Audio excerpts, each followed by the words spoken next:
Hello everyone, it's Taz, back with another video. It's our first vlog actually going over theory. Last week we did our introduction and now we're actually going to start. So today's subject is going to be the systems model of dyadic nonverbal interaction. Now this theory is a very significant theory and it has been built by several researchers, scientists. It began back, the idea of it began back when Charles Darwin was doing studies on nonverbal communication, but it was followed up by Miles Patterson, Ludwig von Bertalanffy. It's a hard pronunciation, but there are several contributors. It is a very complex view. I mean, obviously, when you're going into how nonverbal communication works, there's going to be several researchers on this. But what this theory finds is, rather than looking at nonverbal communication as a linear system where my verbal reaction influences your verbal reaction, and it's a process of cause and effect, it's two simultaneous cause and effect scenarios going on at the same time. Because when you're communicating, you yourself are communicating with another person. So your nonverbal communications give feedback to them while their nonverbal communications give feedback to you.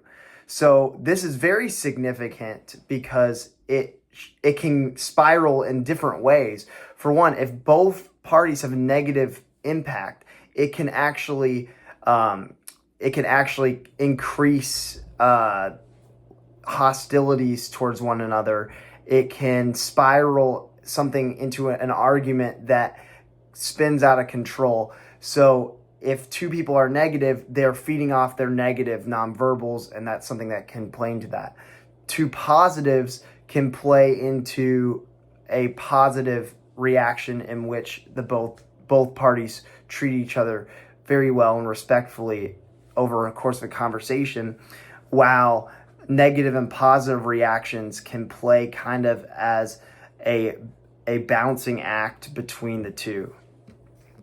So in our textbook that we're using in our class right now, Littlejohn, Fotts, Oswell make it clear that cause and effect is not a linear process, at least in the sense of communication. It's a circular process where one's nonverbal causes a reaction on the other. So, but that continues to circulate because of how the other reacts to the other's nonverbal reaction.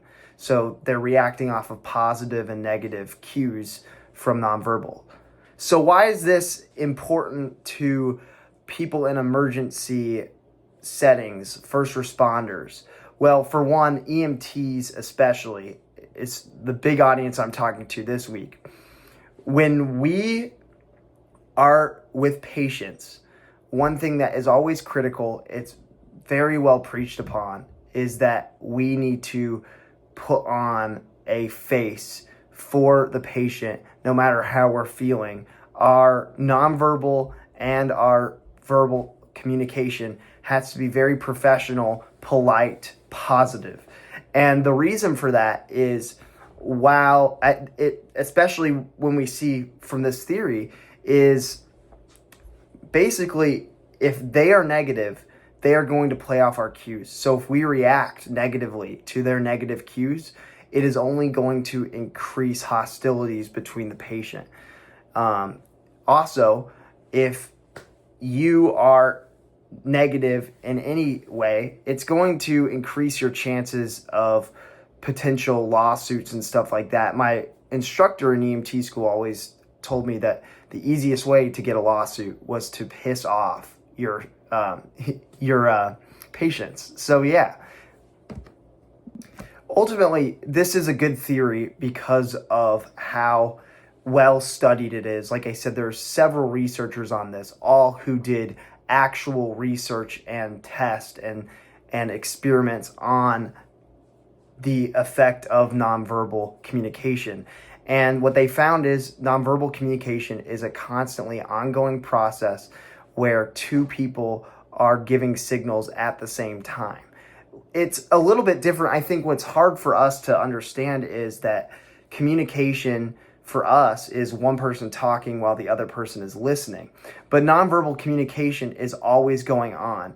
You react to what a person is saying, but that person is also making nonverbals when they're talking. So there's two things going on right now. You're having verbal communication and nonverbal communication. But nonverbal communication doesn't stop. Both partners in a conversation are communicating at the same time. We saw in the text multiple examples of experiments, some that were experiments on deceitful nonverbal and how it affected the other person and how that played out, the whole reaction and how they completely talk to each other. And it's been interesting to read about, and I think it's something that we as emergency responders should read into more, because a lot of this is going to play into if we escalate or de-escalate situations. So while we naturally may want to respond to negative nonverbal communication negatively because it's what our brains tend to want to do, because we are the people there who are professionals, we have to be the ones to diffuse the situation and respond positively no matter what, because it has an effect. And the system model of dyadic nonverbal interaction proves why this is important.